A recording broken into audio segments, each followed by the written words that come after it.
tweyanziza nnyo tweyanzeege ambulance eno Honorable Mane Mutuwa Mukono yatuwadde okwongera okulaba nga ebyobulamu mu Mukono byongera okutumbuzibwa. Tusaba n'abalala bonna abasobola okutudduukirira naddala mu kiseera kino nga tulina ekirwadde kino COVID, nabo bonna batudduukirire twongere okulaba nga twongera obujjanjabi eri bannamukono ne bannayuganda. Erinnya nze Nabukera Hanifa Swata, Woman MP Mukono District. Olwaleero nze bonange okwanjula ambulance yange gye naguze nga njigulidde abantu bange ab'e Mukono, era nga kibadde kyetaagisa kubanga abantu bange babadde bafuna obuzibu okubanga batuuka mu malwaliro okufuna obujjanjabi olw'ensonga y'entambula. Twagira ekirwadde kino kye bayita COVID-19 nga kitumazeewo abantu bangi nnyo bafudde naye nga beetagibwa, abamu bafiire n'awaka nga tebalina nantambula. Kakati nagenza okulaba nga ekidduka okugenda okuseevinga obulamu bwabwe kyekyabadde kisinga, weewaawo neefuna ambulance esobole okubaddusa eyo mu malwaliro gye baba bagenze, okunaayongerezwako n'abantu abalala bakulembeze okulaba nti nno tukwataganyiza wamu tulabe nti nno abantu baffe tubadduukirira mu mbeera emu oba endala.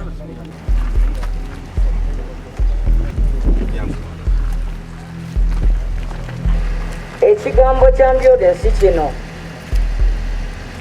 tuwulira essanyu buli we tulabayo omukulembeze avuddeyo neyegatta ku kaweefube ono. Tubadde tuli mu ggwanga nga lyonoonese, nga tulina emmotoka ezitwala abantu okubaziika nnyingi okusinga ezibaddusa mu malwaliro, era nga tukuliriza okuwa amabugo okusinga okujjanjaba. Ekirowoozo kino kati kiwangadde emyaka 10, naye mu myaka gino 10 abantu bennyini bakifuula kati kumpi tteeka. Banenya nnyo omubaka wa paalamenti notatugulirayo wadde ambulance.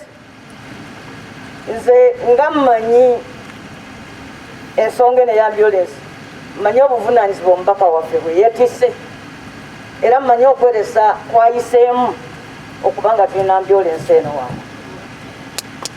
Ekirala, abantu abamu era bakyali eri batuwerekereza ebigambo mbugwe tomanyi mulimu gwo ng'omubaka wa paalamenti okugula ambulance mulimu gwo.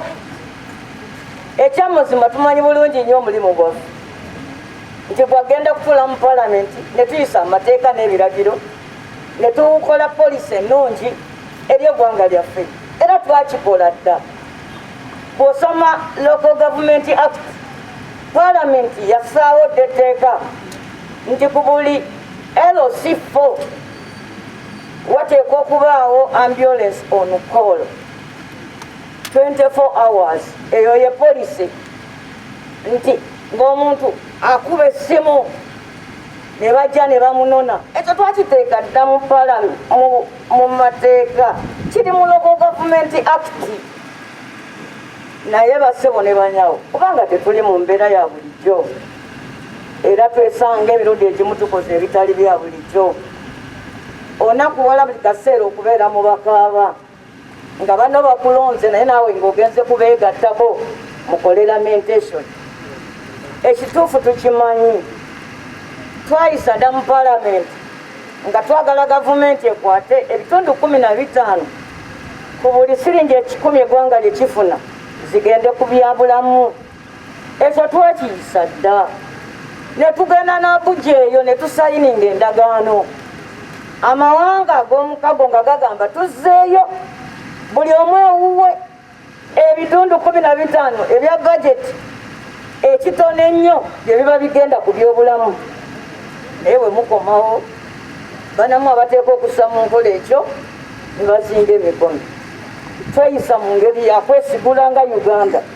Kyova olaba tusobola okugamba titutuuse ku ddala erigabira eggwanga erifuniraanye oluguudo lwa kolas ate ngeno ewaffe ebifo bingi disitulikiti nyingi ezitanatuukamu na luguudo lwaki lwa kolansi olumu kakati oyagala oluusi okole ekyokulabirako okulaga nti kino kisoboka kakati onalebo nabukeera alaze nti kisoboka omubaka wa palamenti akiikirira disitulikiti eno okweresa nasaawa ambulance mbadde mbasaba sebo reverend ekimu ku bintu ebitumenya ku ambulance zino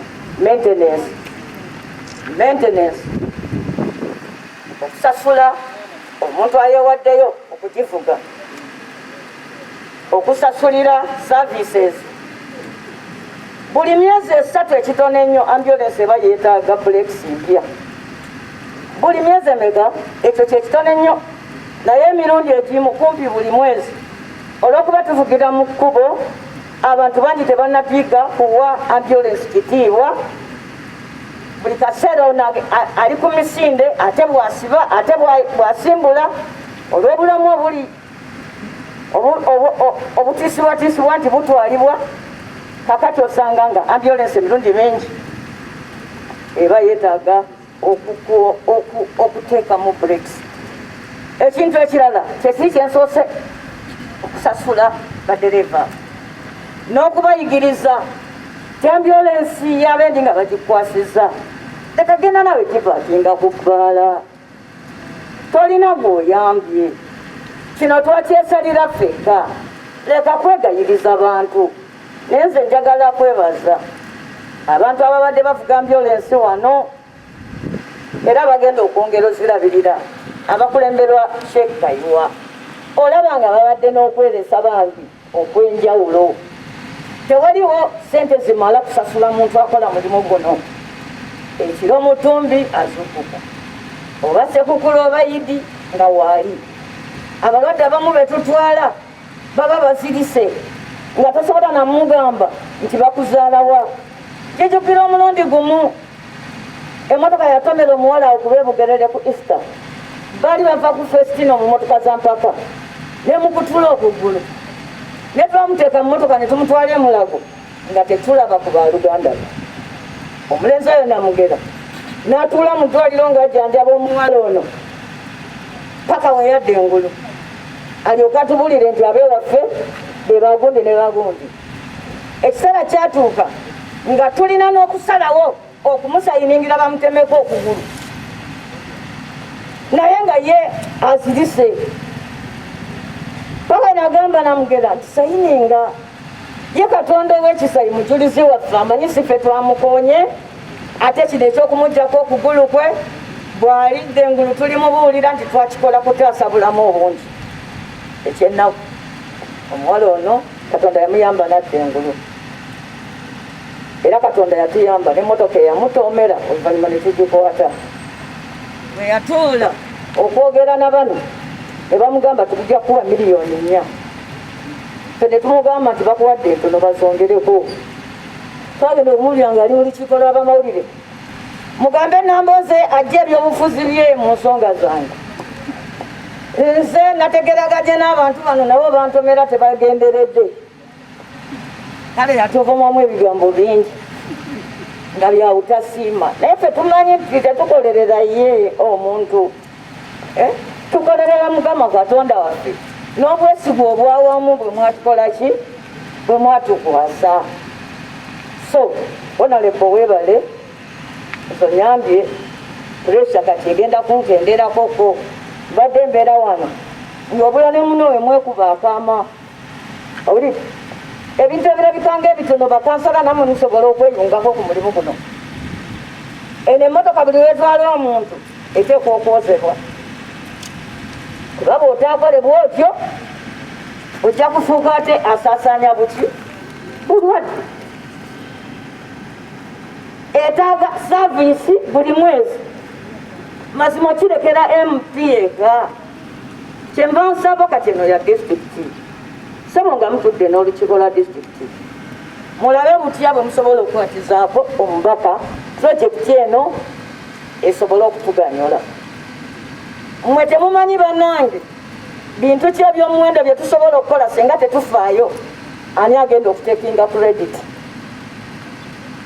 Abantu twalikoze ebintu bingi nnyo kyekiri ekyaffe ekyebyobufuzi ekyokubeera munnabyabufuzi asiimibwa mu buli ngeri. Abantu batusiimye kyemuva mulaba nga batulonda ne balekawo abalala.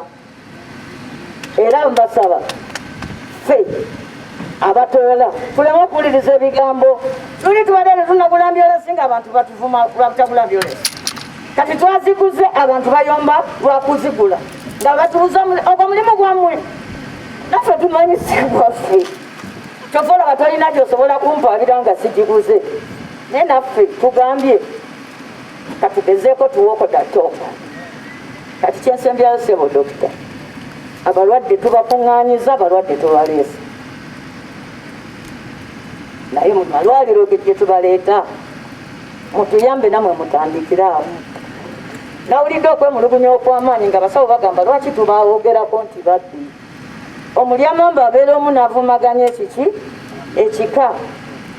Abasawo ba Uganda beetaaga kusiima banange bakolera mu mbeera ya buzibu nnyo.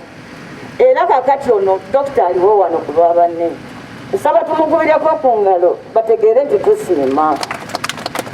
Dokita tubasiima tumanyi mukolera mu buzibu bungi naye banange ebintu bwe bituyitirirako obuzibu bwe buyitirira abantu batandika okulaajana buli omu byasobola okukola ki okulaajana.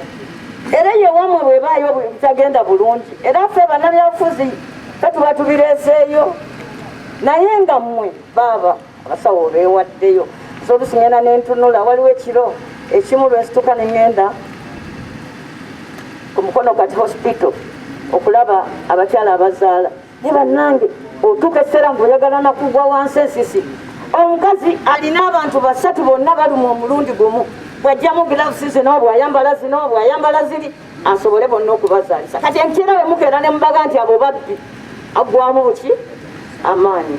So sebo chairman nsaba emmotoka eno ogibbira akakajja ebbira esobole ogenda mu maaso. Enkya osanga omubaka waffe bwanaddamu amaanyi tunaafuna ne ambulance ey'eryato olw'abannaffe abaliwa Ekkoome. Buli omu ng'agenda ayongereza okwo, buli muntu alina kyalina ng'agenda ayongereza okwo mmanyi kino ekya covid kyo kijja kuggwa weewaawo kitutwalidde abantu bangi naye era n'embeera embi eri mu malwaliro ga Uganda naye egenda kola ki kati naabuuliranga enjiri naye nga nsooka n'abaawa n'abeewange. Omubaka temumukaluubirira ku bafu eno emmotoka etwala balwadde buli w'oligikwata n'ogissaamu agenze. Ekisooka ejja kutiisa. Ekyokubiri obudde bwe walitwalidde omulamu awone ate ojja bumala otutte mugenzi. Omanyi nga bwe nabagambye twagala nnyo okulembeza omuki eno si funeral van eno ambulance yakutaasa buki bulamu. Kakati kiri ekyokuziika era manyi Mukama ajja tukwatiriza mpola mpola ate nakyo tulabe we tubakola ki bwe tubadduukirira. Mwebale nnyo mwebale ddala bunalebo webale nnyo webale ddala. Nze ngatula naawe mu palamenti mmanyi oba kusaawa eno ng'osimbye wano emmotoka ng'eno kimanyi kyekitegeeza kweresa nakwagala bantu baffe. Webale nnyo webalire ddala. Nsaba Katonda omulungi w'ekisa emmotoka eno agikuumire ku kkubo evemu ne zinaaze endala Nabukera 1 Nabukera 2 Nabukera 3 ye nga Uganda yeteterera ng'era ne Uganda awo wejja okuba ng'ekoze eki tuddeyo ku mulimu ogwaffe ogw'okukola amateeka n'ebiragiro n'amalwaliro gabeere nga geeyimirizaawo. Uganda gye twagala mu Uganda empya era eyo bwe tulituuka ku ekyo amazima eyo y'engule yaffe gye tulikola ki gye tuliyambala. Bantu b'Emukono mwesuneko muli bantizo si buli mu MP nti akola bwati. Omanye ebintu bwe bikolwa abantu balekerawo okukkiriza nti si byangu. Si buli MP kyakolanga Nabukera bwakoze.